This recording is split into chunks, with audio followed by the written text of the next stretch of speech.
Good day, sir, and dear classmates. Today, I will give some information and some discussion about the four masters of our class in this Chinese history.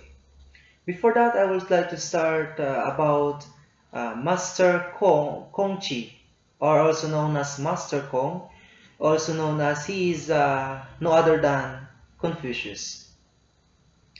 Confucius was a 5th century Chinese thinker whose influence upon East Asian intellectual and social history is immeasurable. So we can see how the teaching of Confucius was spread out or was bring to other cultures. That is why they they that is why Confucius influenced not only his country, but the surrounding country, especially the East Asian country. That his intellectual and social history is immeasurable. So we can see that one and we can know that one. Even in our country in Philippines, we have that such teaching of Confucius. Confucius claimed that heaven or Chan is aligned with the moral order but dependent upon human agents to actualize its will. So we can see that heaven or the teaching heaven is aligned with the moral order. So what is this? That we can attain heaven if we are morally good. We can attain this Chan if we are good to our neighbor and to our nature. Then he emphasized that the Confucius his concern for ritual propriety as the instrument through which the family, the state, and the world may be aligned with Chan's moral order. So our ritual propriety is the instrument to be that the family and the state will be united and to attain heaven or through the moral order, and his belief in the contagious nature of moral force by which moral rulers diffuse morality to their subjects, moral parents raise moral children, and so forth. So we can see that families they should be that they should teach their children's.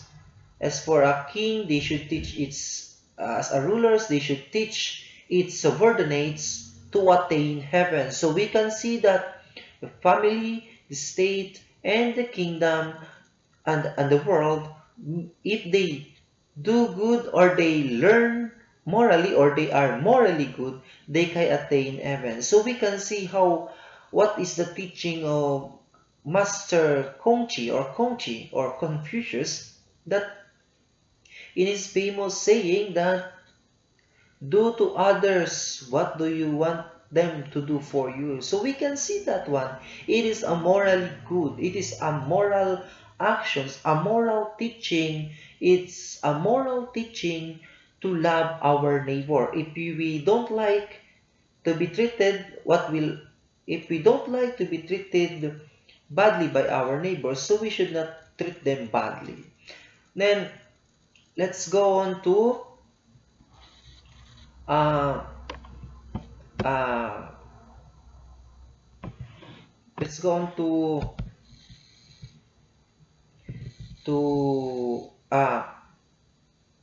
Ming Chi, or also known as the Master Meng, Ming Chi, or Mencius.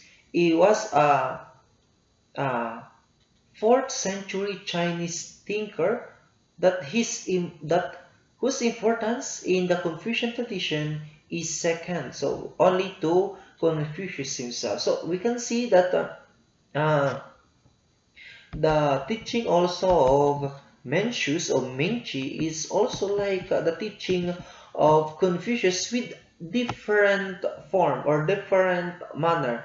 Then, as we know, Mingchi he is famous for his history of human nature that according to which all human beings share in an innate goodness that can be either cultivated through education and self-discipline. So we can see the teaching of Mencius or Master Ming or Mingchi that we are morally good. We are, as a human being, we are good. We have this innate goodness in us that only through education and self-discipline that we can cultivate this inner goodness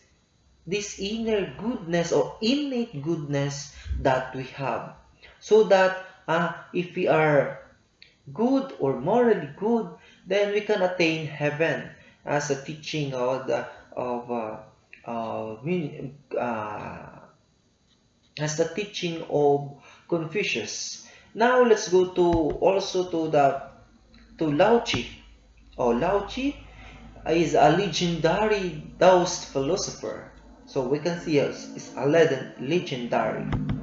But according to Lao Tzu, as a teaching of Lao Tzu, that is the rejection of discursive reasoning and mind meddling, condemnation of making discriminations, and valorization of forgetting and fasting of mind. So we can see in his that Lao Tzu, this is he condemned discriminations and mind meddling and valorization of forgetting and fasting of the mind. So we can see that Lao Tzu is that uh, is that institutionalized forms of Taoism, and he was often associated with the many transformations and incarnations of Tao itself. So we can see that Lao Tzu, he avoid the condemnation or discriminations and forgetting the fasting of mind. So very important to Lao Tzu that we should not fast our mind. So what do you mean by that? By not dumb. We are not dumb. We are not created dumb. We are created for the greater knowledge to know the other things to know around us. And then also, and the fourth one is Swang Chi or Master Swang is uh, his philosophy of life encouraging disengagement from the artificialist, socializations and cultivation of our natural ancestral potencies and skills in order to live a simple and natural. So Swansea or Master Swang emphasized the importance of these ancestral potencies and skills so that we can live a simple and natural but full and flourishing life. So it's very important our ancestor knowledge, our ancestral potencies and skills that must be cultivated in us to attain this flourishing life, to attain this happy life, to live a simple life as we have desire in our life in this world. So we can see the four philosophers with their philosophy and teaching and themes that we can see that they are like similarly the same.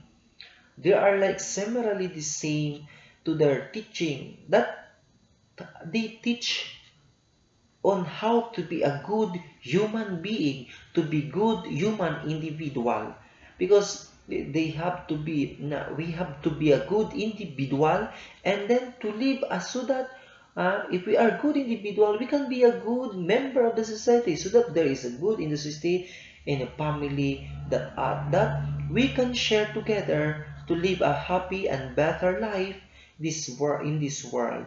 So that is the very important in my discussion, that the themes and the philosophy of the two masters or the two philosophers that in a Chinese philosophy is very important, that they're teaching the teaching of how to be a good human being as a good member of the society.